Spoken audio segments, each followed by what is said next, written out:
مرد اور عورت نکاح کے بعد رشتہ ازدواج کے ایک خوبصورت بندھن میں جڑ جاتے ہیں جہاں وہ اپنی زندگی کی تمام تر خواہشات دوسرے سے پوری کرتے ہیں۔ جب ہم بستری کے دوران میاں بیوی فارغ ہو جاتے ہیں تو ان کا دل اور جسم مطمئن ہو جاتا ہے، لیکن کچھ ایسی صورتیں ہوتی ہیں جہاں میاں بیوی ہم بستری نہ کر سکیں تو ایسی صورت میں بیوی کو انگلی کے ذریعے فارغ کرنا جائز ہے۔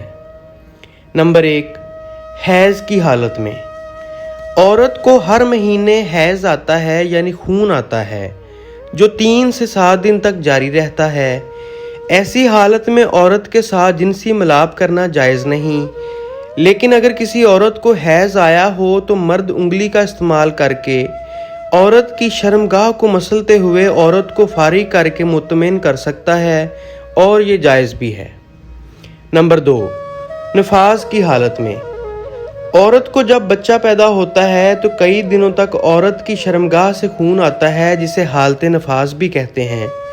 عورت کی یہ حالت تقریباً 40 دنوں تک رہتی ہے۔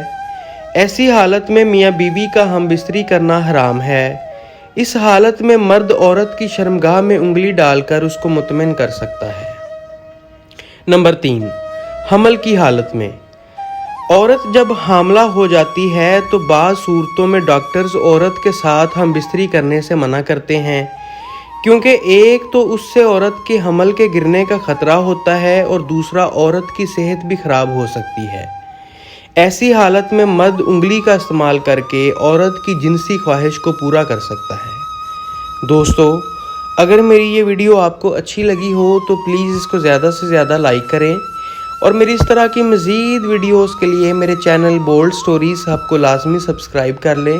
شکریہ۔